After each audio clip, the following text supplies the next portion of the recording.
kind of see what we're doing. So first section would be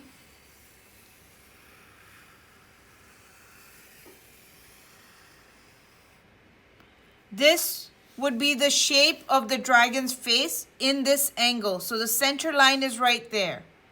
The dragon's oval is not vertical, it is diagonal. So draw this one first. Thing that you're watching for. Your oval needs to be slender. If you made your oval wider, then you're going to create the lower part of the dragon's jaw from inside the circle. Please look up and let me explain. So my circle is slender. It's not very wide. Next step, erase away the top line right there. And you're going to go, remember where you made this one just now. Go a little bit higher and create another turn and then let it come down to the head. And this is where you're going to add in one more spike.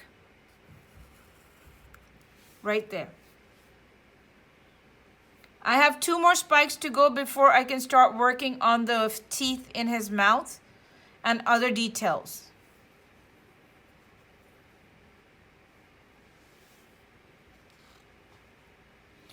The second 2 are behind the eye, right here. So you can make yourself a smaller kind of a spike right there. 1.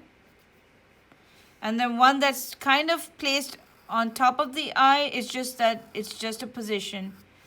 That does not make kind of, it won't be there, but I mean perspective wise that's where you would see it. So, yep.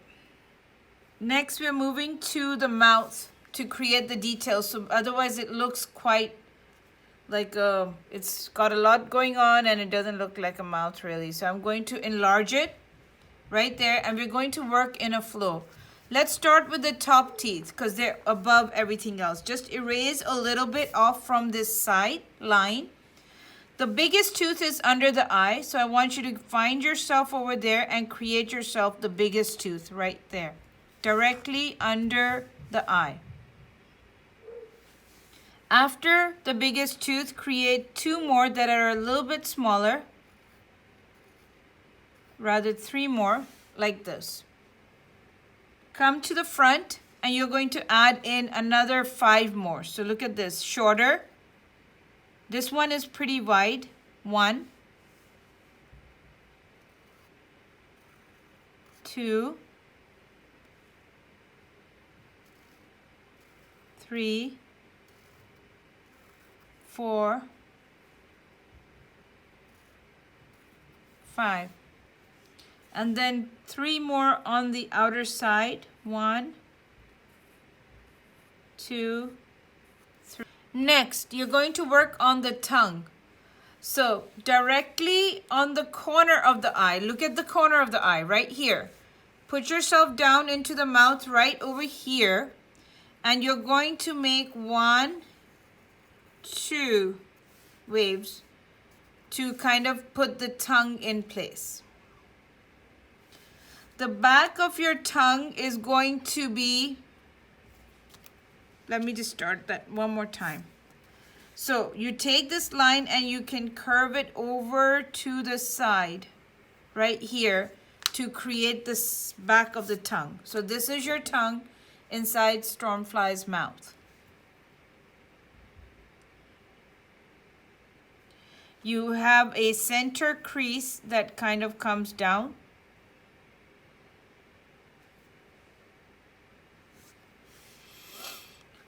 And now we're moving to this side. I want you to erase away the line that you had for the outside of the mouth right there. You should be able to see it faintly. And you're going to start drawing in some of your bigger teeth. So 1 tooth.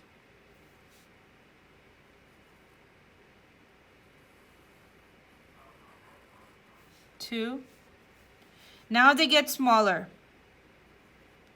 and they turn inward. And you're going to make about 5 of them. So I made one already, 2, 3, 4, 5. But in front of your biggest tooth, there's some really long, spiky teeth. So I'm going to draw them. They're like this, and a little bit longer than your longest tooth. And you're going to make one more line right next to it, 2. One more line here, 3, and one more. So I'm making singular lines, which I will now close.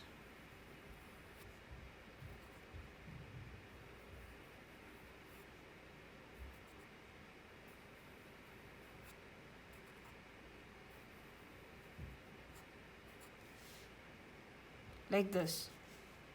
This will give you that part of the mouth, and then we'll go to the other side. So imagine this is a dragon's mouth and it's got these many teeth. Now think of a tiger, or think of a dog or a cat. They too have a lot of teeth, but a dragon by far has a lot more. Once you make all of these teeth on this side, what you will do is, and I'm going to expand now so that you can see it, you will take your line of the mouth and you will go behind those teeth. Wherever you're able to draw it, you will start forming the outside of the lip for the dragon, like this. So that it looks like these teeth are on the inside and not just hanging out of nowhere. So those are things that are very important when you make animal teeth. Now we're going to go to this side here, everyone. So we're going to the opposite side. And one more time, I need you to draw with me one step at a time. We start with the biggest teeth. So look at this. If your big tooth was right here, you're going to go diagonally opposite, like so. And that means your biggest tooth will be here now. Base, out, biggest tooth. Next one.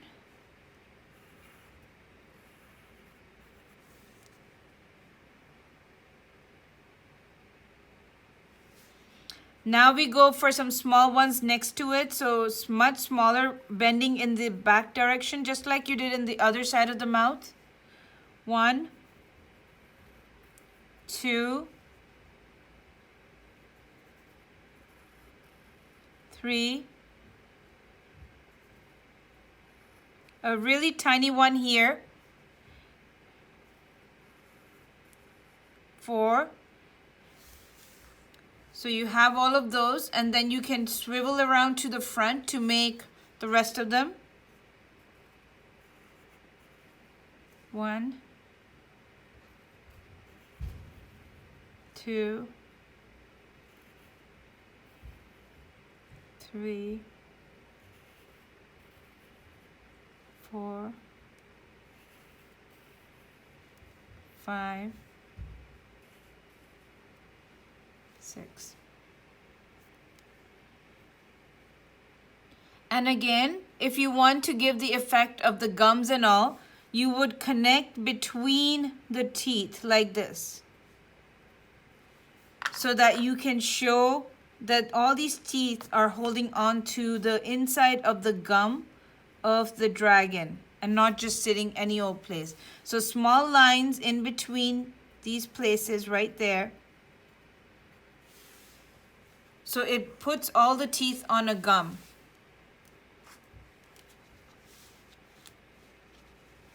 Here you go. This is what you've got now. This is the head of a dragon, Stormfly. So I need to confirm with all of you. Do all of you all have your a blue all pastel, and do you have a black? I just need these two colors more than the other ones. Guys, a blue all pastel, and a black. Thank you, Eva. Thank you, Finch, I see you. Yep, those are perfect. Blue and black is the main one. The rest of the paints will go in with your watercolors. So you don't need anything more than those two. So get those two colors ready. And I'm going to start you up with your blue first. So the thing that you want to do with your blue is you want to create the texture. So what that means is you're going to make a line at the base of the horn right there. And you're going to make building blocks. So you can color in. I want you to leave little places in between, so that you can have like, I don't know if you've ever had a chance to see a gecko or something close up. But if you have, you'll notice that their skin is really textured, like a pattern or a print of some sort.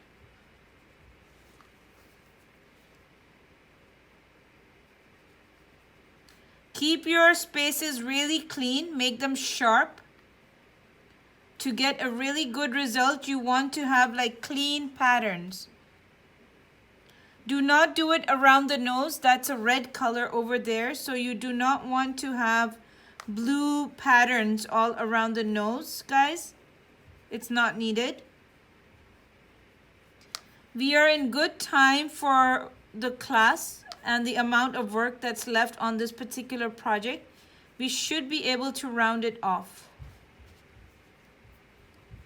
You can make what they call organic shapes. It does not have to feel like bricks. It can be spots that are big and small to cover the texture on this dragon's face. It does not need to be bricks. Again, I repeat myself because I don't want you to think that that's the way that you have to work this thing. Small and big dots. Make them organic. That means they don't really have a perfect side or anything.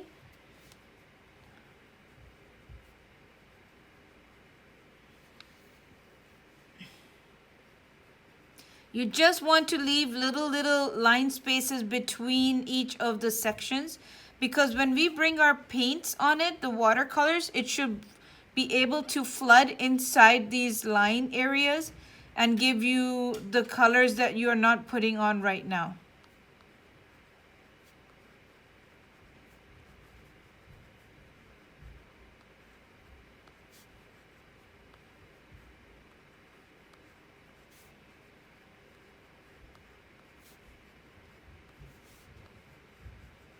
When I go to the back here, I'm drawing more of a longish kind of a shape. I'm not trying to make it small or circular. I have to be able to manage clean areas. That is vital. If you want a really kind of interesting looking composition, clean lines is what really does it for everyone.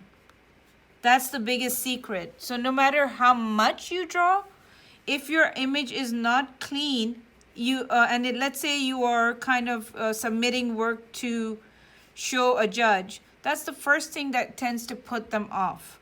They don't see clean lines, they're not interested. They move to the next one. And every competition has plenty for them to choose. So just a word of thought. So you really do want to think about how clean your work is. Don't make it scribbly. You want to make sure that you get it done really, really nicely. So there you go. The horns, the eye, the red around it is going to be done with us using our watercolors. And I want you to take your blue and very lightly, not dark.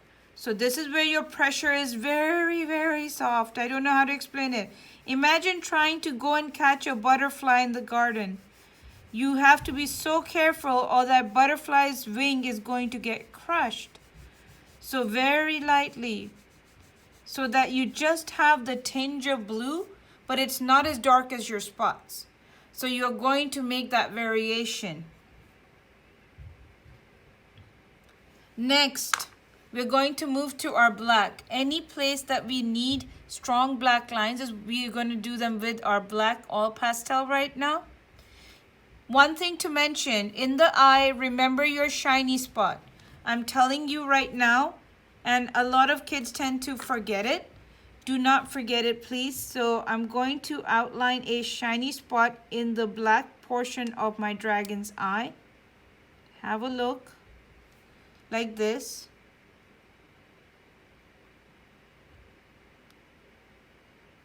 The shiny spot is what really makes for an interest in the eyes, makes them seem alive.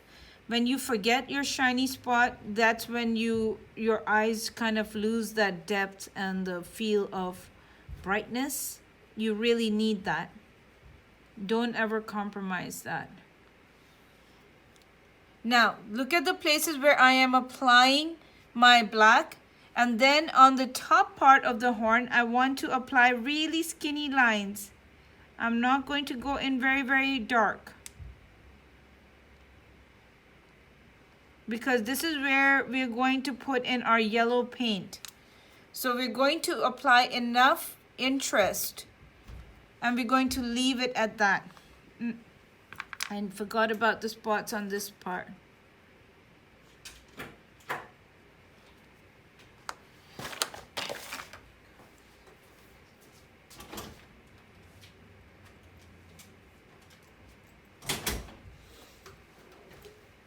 Now, the other place where you're going to need to put your black is going to be inside of the mouth.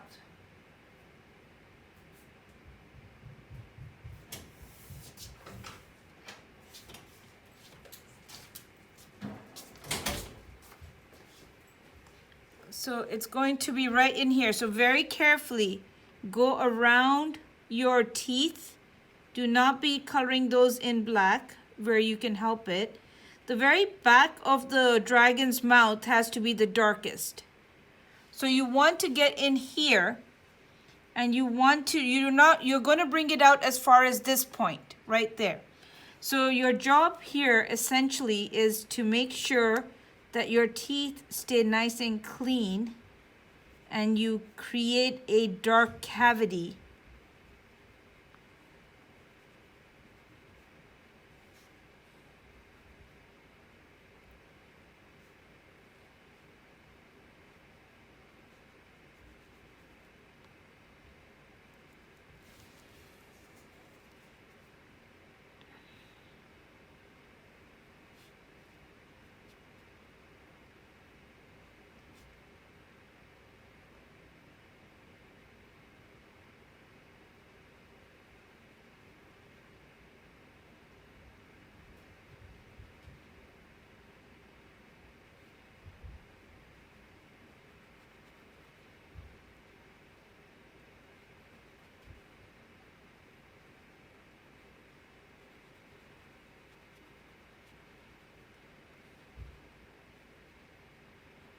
Now all pastels are got a very high oil content. What that means for you is, another place I need you guys to put darkness is next to the wave of the tongue. This part needs to be dark and then slowly reduce the darkness as you move away from that nook, right over there. Do not be using your finger to rub on the pastel. That would be a big mistake because it can come off in a way that you never thought it possible. Next step for this whole project is going to be our watercolors. So if you guys are ready with that, I need you to get clean water and a brush, and we'll start with the lightest color, yellow. Please take your paints and apply clean water. Leave about 4 drops into all the colors that you plan to use. So we need an orange, we need a yellow, we need the red or pink if you might have it for the mouth, and maybe a tiny bit of the black if you have it there. So I put my paint into the yellow, the orange, the red, and the black. And I let it sit for about 20-30 seconds to soften before I can start painting with it.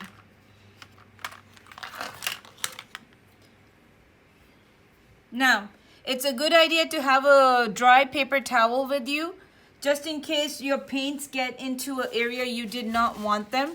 So you need to just dry that off.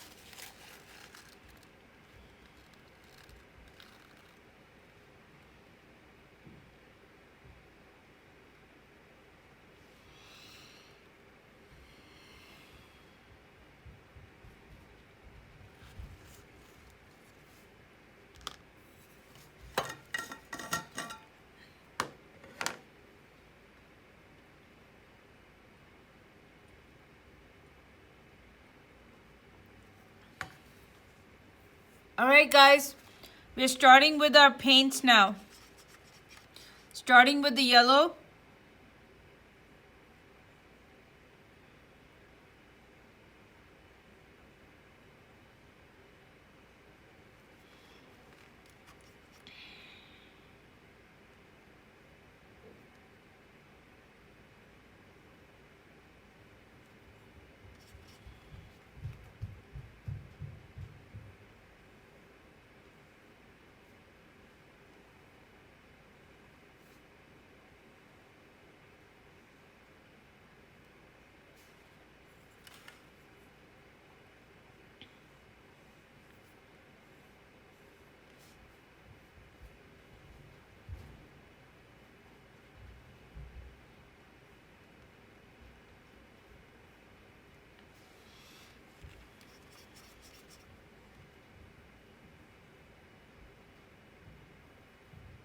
So the places I put the yellow was the horn, it was the spike on the nose, the eye.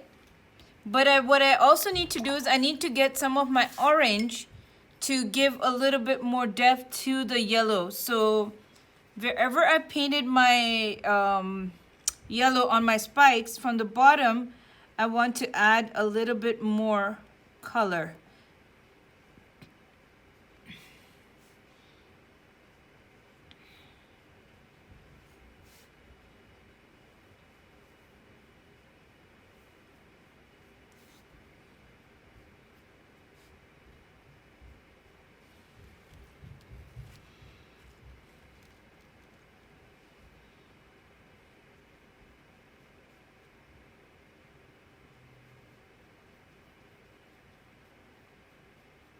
You don't have to, if you wish to blend your color, clean your brush off, make sure there's no water on it, dry it on your paper towel, and then take a dry brush and help it to move the color in one section at a time.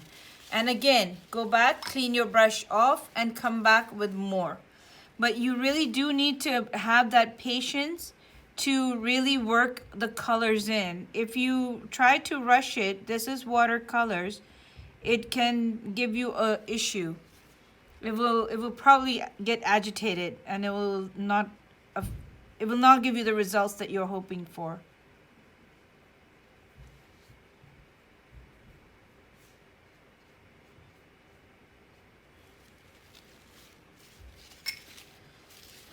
After you do these 2 or 3 areas, you're going to use your orange around the eye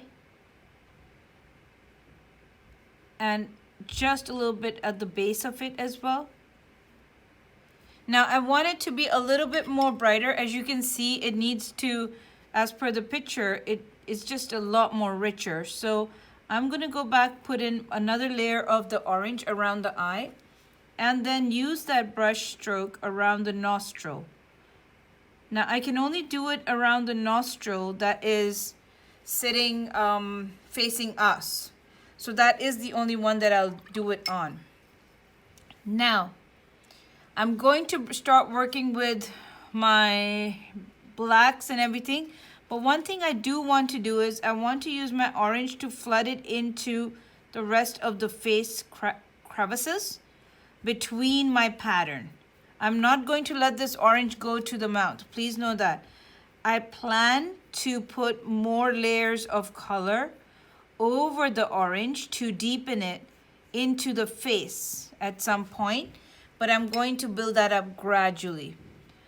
So now you can see how easy it is to kind of use all pastels. I hope you feel that way, rather, that once the all pastels are down, you can literally just kind of wash over the whole effect and make it look really spectacular.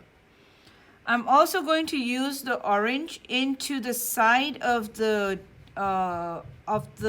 mouth. I will go over it with some of my pinks, but I do want to put the orange here.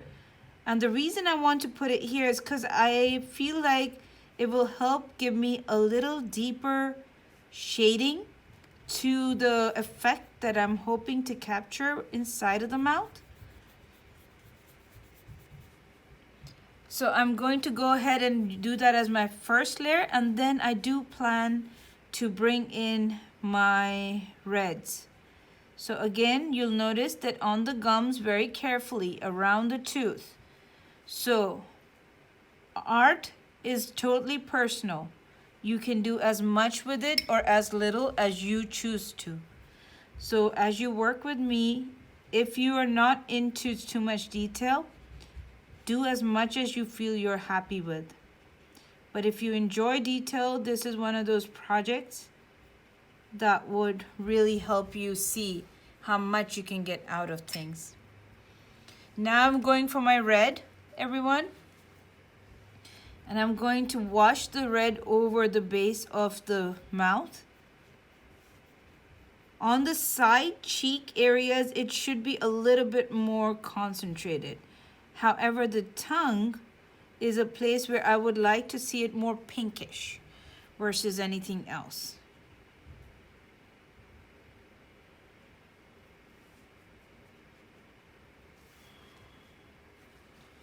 Now, I do want to see this look a little bit darker, so I'm going to get my black and I'm going to release that to the base as well as the base of my teeth so that there's a sense of darkness over there, because I'm sure the inside of a dragon's mouth possibly will not be bright and resilient. It will be anything but that.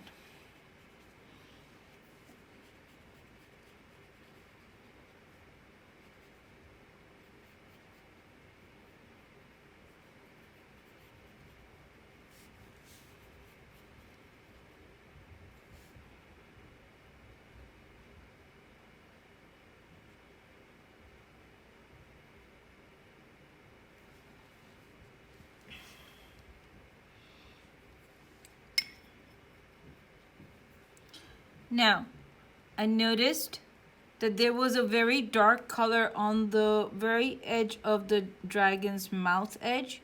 So I'm just going to apply a little bit of a deeper blue right there. And then I think we'll need to add water to one of the blues so that we can give a little bit of color tone on the underside of their neck. We are at the end of our class, guys. But before you guys head out, just have a look at what you all need to do for this picture. Now the teeth cannot be really bright. I need to remind you because they're being shadowed by the opening of the mouth. So that being said, you want to add a very skinnied out black on the tooth.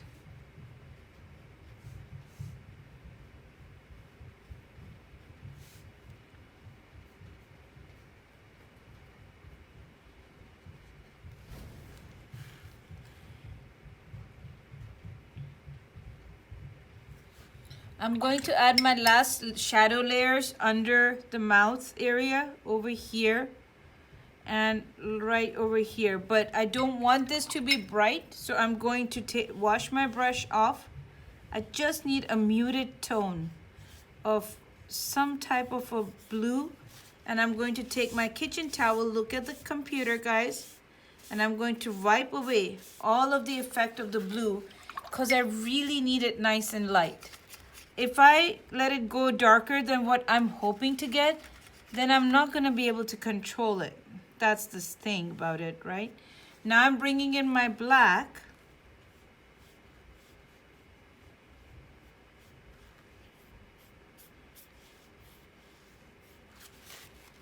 And that is our picture of the dragon Stormfly.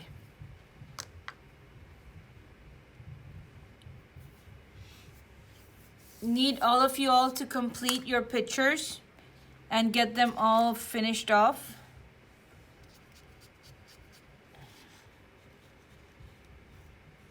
I'm going to add one more darker color over the orange that I had swept inside his face. Her face rather, it's a she dragon. I think it's a she dragon. But that's our project for today.